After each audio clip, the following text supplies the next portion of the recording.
welcome to the Inviting Shift podcast. I'm so excited that you're here. This is the Midlife Woman's podcast for a confident and joyful journey. I'm your host, Christina Smith, and twice a week I'll be bringing you topics that impact midlife women the most. I hear it from my clients. They have health concerns around perimenopause and menopause. We have mental and emotional challenges going on that I want to help you manage and work through. I want to talk about how we deepen our relationships and our friendships in midlife, and then what we do when we want more, how we get clear on that, and how we start moving forward confidently and joyfully, because that's what this journey is about. I want midlife women to come together, create a community to revolutionize how we see midlife. Tune in for this week's topic.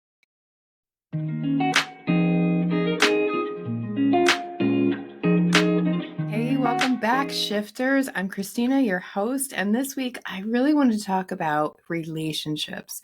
And the relationships I want to talk about are any kind of relationships. They can be relationships with family, relationships with friends, with your partner, whatever it is. These are some really great tools I'm going to share with you today in order to have the nurturing and supportive relationships that we want. And I want to tell you that I did not grow up with these skills. These were skills that I had to hone over time because I had to find more of my own power in relationships. I used to sit like a victim going, oh, they're doing this, they're doing that, they're saying this, they're doing that. And I would just hope that they changed. Or I would try to, as my first marriage, try to shame them into changing the same way I would change my own behavior. And I would try to control them instead of controlling what is really important, which is me and what I expect and my perspective and what I own. And so we're going to talk about today about relationships that are nurturing and supportive, because it's one of the biggest questions I get about having friends in midlife, having a better relationship in midlife, maybe after the kids and all the things and the jobs and the careers, you've kind of grown apart. How do we get that nurturing and supportive part of our relationships back? The one thing I want you to know that relationships are, for us, they are a personal growth tool. This has been so important. The relationships I've had in the last 15 years have taught me a lot about myself, not necessarily about how people are or generalizing, but what is it that I am learning about myself by being in relationship? And those are going to be some of the tools that we're going to share today, because when I learn more about myself, I know how to express myself better. I know how to nurture and support other people. I know how to build boundaries so that I am creating nurturing, supporting relationships. And what I want you to know about relationships, whether it's friends, partners, family, none of them are perfect. I know that we have these fairy tale dreams of we're going to meet our Prince Charming and magic is going to happen and happily ever after. And what Disney fails to tell you is how they actually build and maintain that relationship over the long haul, not just over this happily ever after. Happily ever after doesn't work that way. Even with friendships have phases that they go through. And so there's going to be some times where we are connected more than others. And that's okay. But the tools I'm going to share with you today, I have these 10 guidelines or encouraged behaviors for nurturing and supportive relationships. And I want you to remember, of course, we can't change the other person. And often we think it's the other person who needs to change. We're going to discuss that. But a lot can change in our relationships, because if I change the way that I'm reacting to you, you then have to change how you're reacting to me. If I make a boundary and I say, hey, this doesn't feel safe for me, I'm going to walk away, we can't still have this conflict, right? It can't just keep going back, the same cycle, right, of yelling at each other or whatever happens. That can't stay the same. So when one person changes in relationship, it does change the relationship for better or worse. So let's go over these 10 encouraged behaviors I have. The first one that I want us to remember is, even though we don't like being in conflict, conflict happens. We're different people. We have different experiences. We're going to experience things in a different way. What I think is a great intention for you, you might take negatively, or that I'm insulting you. And so we have to remember that in conflict, we are on the same side. And this is very different than our culture. Our culture is very competitive. I have to be right. You have to be right. One of those has to happen. But we're not on the opposite side from this person, from this relationship. What is on the other side is the conflict. Me and my relationship, me and my friend, my partner, my family member, we're on the same side. We want to figure this out so that we can be in connection. What's on the other side is the conflict. And so when we think about it that way, we start approaching the conflict and taking apart the conflict instead of approaching and taking apart the other person, which isn't going to be helpful in conflict. So the first thing that I really want us to bring into our every cell of our skin is that when I'm in conflict with another person, the conflict is on the other side. That person is next to me, and we're going to try to figure this out so that we can both get our needs met. That's the important thing, right? The important thing is that we are in connection. That's the intention of the conflict, of getting through the conflict, is that we want to be connected. And so the conflict is on the other side. And then we can start approaching it more data-based rather than judgment-based, because when there's somebody else on the other side, we want to throw judgments. We want to think about the judgments they might be giving us. And all of that is breaking down our relationship, not building it.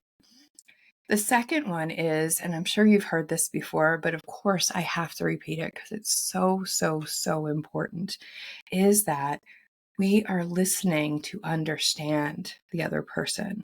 And when we're in a conflict, our ego comes up and all of a sudden they're telling us something and our brain's going, oh, well, I know what I'm going to say. I'm going to say this. And what about that? And what about this? Right? We don't want to do that. Let's take a moment, take a breath, bring the emotional level down, and really try to talk it out by listening. Listen, listen, listen. Ask good questions and listen, right? Because again, we're not fighting this person.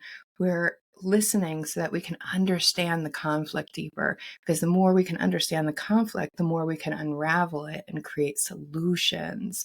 So listening to understand. I even heard people say, listen more than you talk, listen more than you think about talking, right? So listening for the point of understanding, not for responding. The third tool I want to talk about today is to understand from their perspective, not yours. Again, we all have experiences and wounds and all kinds of triggers and stories we tell ourselves. Those are all ours. Those are all ours. So we want to understand from their experiences, from their wounds, from their understanding where they're coming from, so that we don't make assumptions, because assumptions are probably one of the major reasons for conflict in the first place. And so when we understand from their perspective, it's going to look a little different. Our behaviors, our reactions may look different than what we think they do on our side. The fourth one is, if you're holding a grudge, talk it out. And this one is not easy if you are a people pleaser, because if you're a people pleaser, you'll just go, oh, I can deal with that. That's no problem. I don't want to bring it up. Don't want to have a conflict or a conversation about it. I really just want to get past it, sweep it under the rug. But what happens with that is we start sweeping a lot under the rug. We keep ignoring these little things, these little things, these little things. And either not doing the work on it ourselves or not bringing it to the relationship to discuss is a big struggle. And I'm going to talk about some more tools about how we have these conversations. Those are like the next 4 skills, right? So I just want you to really sit with it. Like, is this something that you need to bring up? Because in 10 years, if this habit, this action, this way of talking to you has escalated it, like where do we stop it? And what I've found is when I start having a little bit of a problem, that's the best time to bring it up. It doesn't mean that we're going to be able to change them. We're going to talk about that to either do the work within ourselves and then bring out anything that we might need to bring out in conversation. It might be by the time we do our own work on it that we realize it's really us and our own judgments, and there's really nothing that they can do about it to change it. It's just the way that we need to see it from a different perspective or shift the way that we are showing up so that we get more of what we want. The next one is ownership, and this one is really challenging. In fact, I used to have a whole workshop about whose problem is it anyway, and that workshop is actually within the Confident, Connected, and Impactful coaching program. It's a whole session on whose problem is it, because this is something that women used to bring to me all the time. Like, oh, I'm having this problem with my husband or my friend or whatever, and I don't know if I'm doing something wrong, if they're doing something wrong. Who needs to change their behavior in this? I don't even know. Like, whose problem is this? I feel like it's his problem, but I'm the one getting angry. Well, if you're the one getting angry or some kind of emotional trigger, you're the one with the problem. The other person is probably off not even knowing that this is a problem, or at least understanding the degree to which it is a problem for you. So starting to pull that apart, who's having the emotional impact here? If I'm getting angry, if I'm getting furious, if I'm feeling shame, if I'm feeling fear, that's all about me. And I have to start pulling that part apart and seeing, where am I disempowering myself?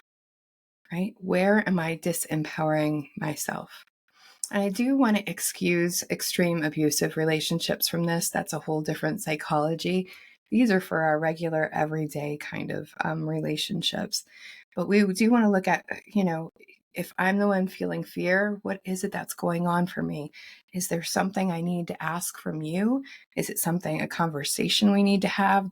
Am I just fearful because I'm not creating good boundaries for myself, that I haven't created non-negotiables for my relationship, which can be really important, understanding what I am and am not going to deal with in a relationship. Again, whether that's a partner, friendship, or a family member. But ownership and understanding, how am I contributing to this? And a lot of times we're just angry because we have to create boundaries and we don't want to. We just want that other person to show up how we expect them to, so that we don't have to change anything. And that's very disempowering. That's a very much a wounded child kind of energy, where I just want you to fix what's going on and I'm not really going to take part in it. And even if the other person has a serious problem, let's say addiction or mental health, we can still create boundaries. In fact, that's what they're made for. It's for us to create boundaries. We're going to talk about boundaries in a second. But before we go there, if we are going to have a conversation with someone, let's just say a conversation, I want to explain to you what's happening for me. Let me repeat that. A conversation starts with I. I want to share with you what's going on with me. Not what you're doing, not what you're saying, not how I perceive that you're wrong. Those are not ways to have a conversation. What we want to advocate for is our own needs and wants. Wow, when you say this, I start telling myself all kinds of stories about myself, about not being good enough or being too much. Or we can even get more general than that, right? When people tell me this, I start telling myself all kinds of stories. I know that that's my problem, right? That's part of my wounds from my past. And so that's my experience. And that's what happens for me. I statements as much as possible. This is about me, how I feel, what I'm willing to deal with and what I'm not willing to deal with. And we have to be really clear about that within ourselves before we have that conversation with someone. I would love you to journal it down and use all I statements and see how it turns out, because it's going to feel a little bit different. Because we automatically, when we're in that wounded child having conflict, we automatically want to blame and shame everyone else because we're not really empowered from that tiny part of ourselves. We need to use a more adult archetype within ourselves to get to the point where this is what's not working for me. This is not what's not working for me, if I can get that out. And here's what I would like. You may not get what you want, but it's bringing up things that bother us from a very honest, this is what happens for me kind of situation. So important. This is what happens for me, right? Because then we're getting vulnerable. If we come right out the door with the accusations, who wants to respond to a bunch of accusations?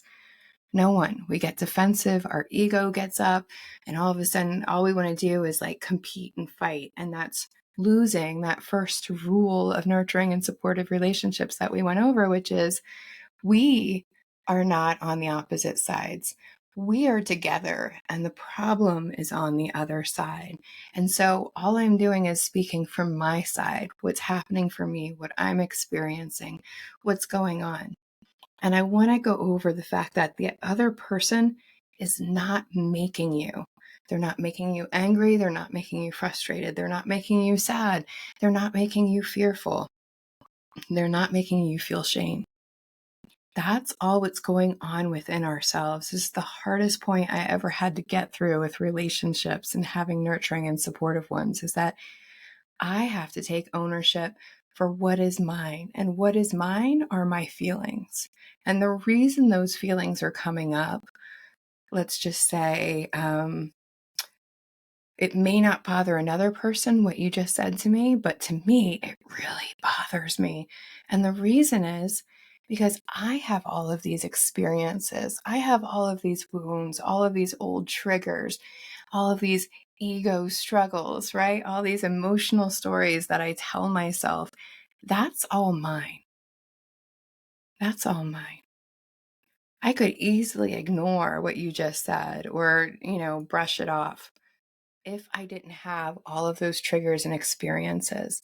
So when I say that relationships are personal growth, this is the part when we start owning what's ours, our wounds, our triggers, our old experiences that we've gathered up to tell ourselves that we're not enough or too much. That's all me. That's mine to own. You can't make me feel anyway. You can say something, and then my brain can make up stories from the past and fill in gaps and make assumptions about why it is that you're doing or saying whatever you're doing. But that's not data. That's just me being assumptive that if you're in a bad mood, it must be about me. It could have nothing to do with me. But the reason I'm getting triggered is because of all this stuff that I have in my backpack that I've been walking around with all the time.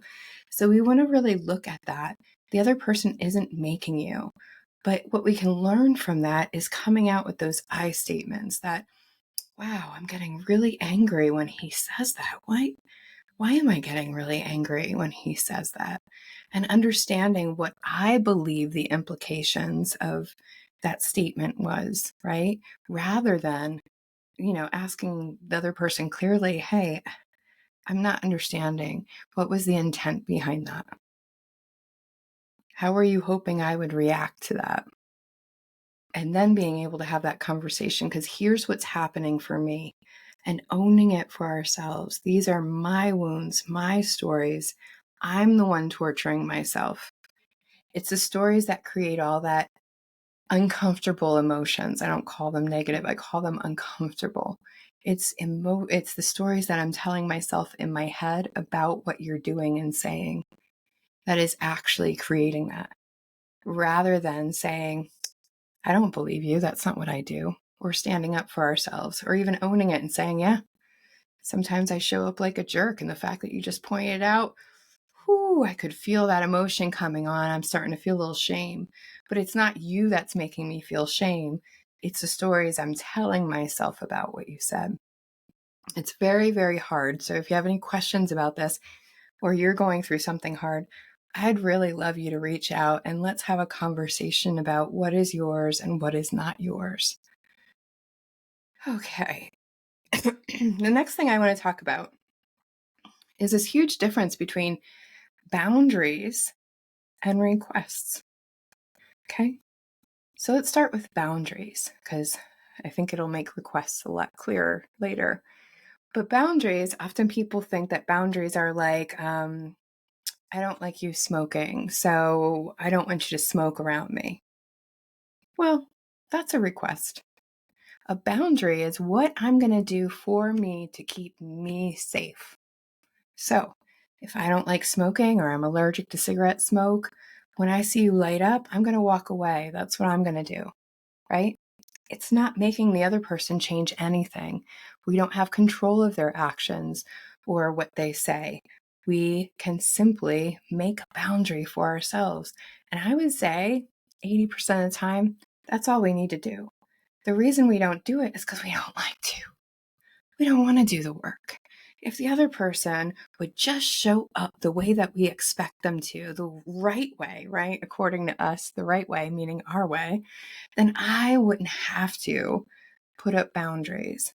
Well, good luck on that. We're all human beings. We tramps over each other's boundaries because we don't really know where other people's boundaries are. I probably have boundaries where you don't, and vice versa. So boundaries are about me. It's what I'm going to do to keep myself safe in this situation, right?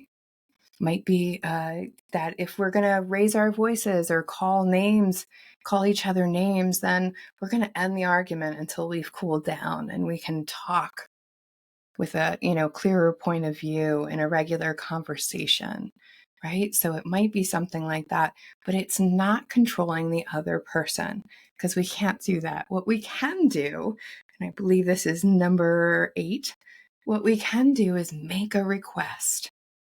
And a request can be vulnerable because, again, we're coming from the I statements. Whew. When we had that conversation the other day, man, I was feeling, here's what happened for me. Here's the triggers and the stories that came up for me. And what I'd really love is if we didn't call each other names when we got in arguments, that if we didn't raise our voices when we get in arguments. That's a request. Can we agree to not go to these parts? Right? Can we agree on that? Can you try to commit to that, right? Because we know even we break our own commitments sometimes. So can we try to commit to this as a way of being? That's a request, and it takes vulnerability, right? Normally people pleasers, we want to sweep that right under the rug and go, I can just get over it. I can just get over it. But in order to have really nurturing, supportive relationships, this is the kind of information we want to share. We want to share vulnerable stuff because it helps us get more connected.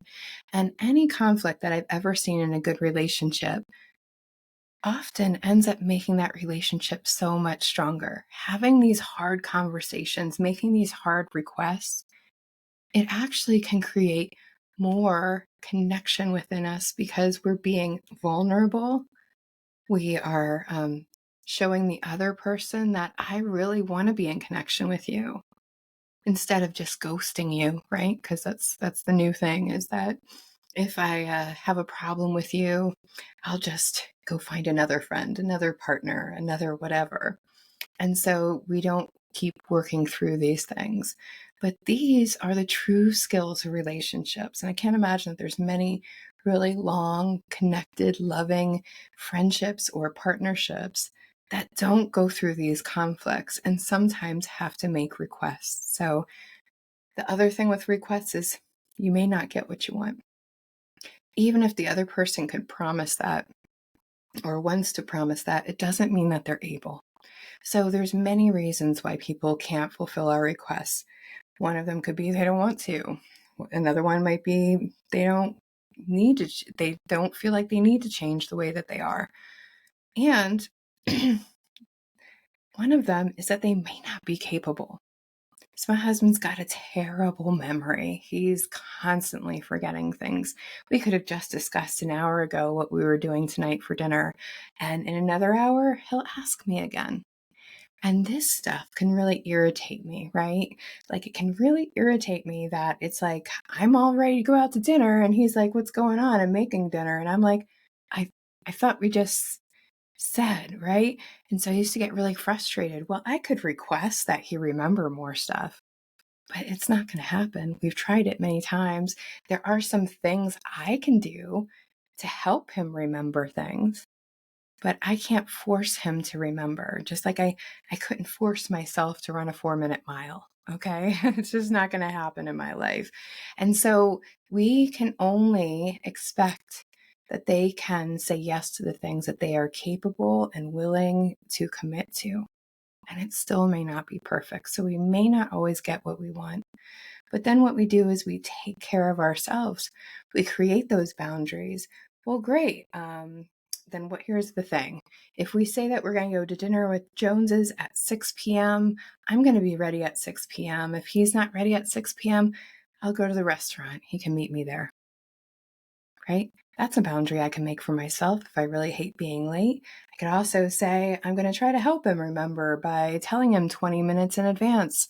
But that's for me, right? Some people are like, I don't want to caretake the other person, then don't. But one of the ways that I know my husband's going to remember is if I tell him 15 to 20 minutes in advance. That's about the expanse of his memory sometimes. And so if I make practical boundaries like that for myself, that I'm going to, hey, I'm going to remind him once a day. That's for me. So I feel comfortable. Just so we're clear, I'm not doing that for him. I'm not caretaking him. I don't have to do it. It's not something I promised. So knowing the difference between requests and boundaries, we always can make boundaries. We always can make requests. But with requests, we may not get what we want. So sometimes doing the work within ourselves to be like, well, what is it that I actually need out of the situation? How can I get that? How can I make a boundary so that I can ensure that I am getting what I need? Okay, 2 more. One of them is that I want you to start celebrating each other. Something so silly when I was little is that women or girls were discouraged from boasting or showing off or celebrating their good stuff because what if their friends were not having the same luck? What if their friends didn't have anything to celebrate? I think that's BS. I think that when we give ourselves a chance to celebrate ourselves and others, we're modeling it for other people. We're modeling how to be really happy for somebody. Compersion is a term that I get happy when you're happy, right? That's like a true love, is that when something good is going on for you, even if it's not going on for me, that I feel good about it. I feel happy for your happy. And so celebrating each other a lot, I think, is so important. The last one I want to talk about is have the conversation. You would be surprised how many times that we choose not to have that conversation. And then what happens is either we distance ourselves from that person with fewer calls or fewer connections, or we do this other thing where we just start having a generic relationship with them, not really nurturing or supporting, kind of just dealing with each other because I have so many judgments about you and I haven't talked about them and what they do for me, right? We're not talking about our judgments of them, but what is that? What's behind that judgment? Usually behind that judgment is they're not doing it the way that I wanted it. I'm not getting what I want because I haven't asked for what I want. You know what I mean? Those kinds of things. And so when we get into midlife, I hope that we can just let go of ghosting, because even if you don't want to continue a relationship with this person, partner, friend, or family, it's still best to get it out in the air. We honor our relationships by being honest with them. Hey, look, I can't really be friends with you anymore. I'm doing all this personal growth work and, you always seem so negative. And every time I bring up something exciting about me, you just, poop all over it. So that may not be a relationship that you want to have, but it's always good to practice those hard conversations because you know what? Your friend or your husband may not even know that he's doing it. They're doing it, right? They may think everything's fine. And then all of a sudden, you're gone. And of course, you can do that if you want. There's no rule against it other than my encouraged behaviors. But I think even if the relationship doesn't work out, it'll help you practice having those very vulnerable conversations, having those really soft conversations, using those I statements, making requests if you need to, but boundaries when you have to, right? So relationships are not Disney fairy tale stories, unfortunately. And they're even more beautiful than that. Every time I've had a conflict with my husband, we have worked through it. And you know what happens is I trust him more. I know that if we have another conflict, he's not going to get up and leave. I trust him to have the conversations, the really hard, authentic, vulnerable conversations with me.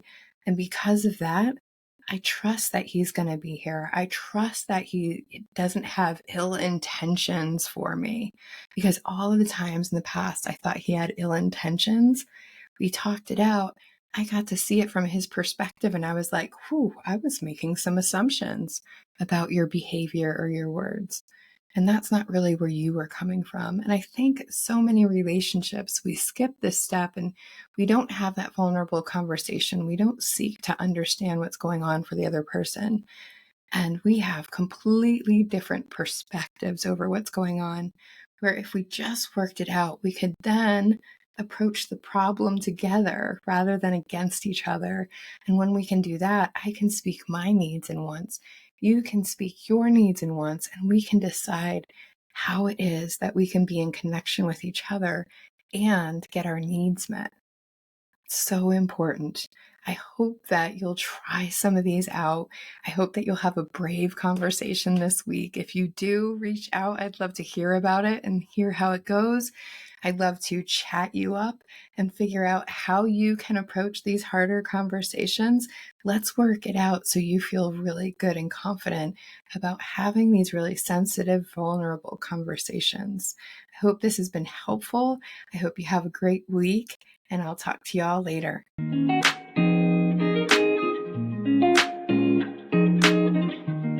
Are you tuned in and you're like, I wish I had a group of women that I could have these conversations with so I could hear their real lives, how they're experiencing these challenges, how they're getting to the celebrations, how they're building a journey that is more joyful and confident? Well, I got you. I have created a community called the Modern Midlife Mentorship, where we have a modern perspective over what aging and what we look like aging looks like today. It doesn't have to be sitting in a rocking chair. In fact, there are so many women out there doing so many amazing things, as you can hear with my guests on the podcast. But in this modern midlife mentorship, we're going to bring a community together to rethink about what midlife can be like, really dive deep into the topics that are impacting us, like our health, our emotions, our mental health, our relationships, and that big piece of what do I want next for myself. So if you are interested in being in a community, making more connections with women in midlife, and getting all the tools you need to really move through the challenges and get to those celebrations, then I want you to click the button below for the Modern Midlife Mentorship. Learn more, reach out if you have any questions, and I would love to see you there. Thanks for tuning in. I hope that you enjoyed the episode and that you were able to get something out of it. If that's true, then on Tuesdays and Thursdays, every week this season, I am going to be releasing more. So make sure that you hit that subscribe button, hit the like button, leave a comment. It all really helps us get seen by more women so that we can really revolutionize how we see aging and how we see ourselves while we're aging, so that we can age more joyfully and confidently. I hope you're gentle with your humanness, especially in midlife. Bye.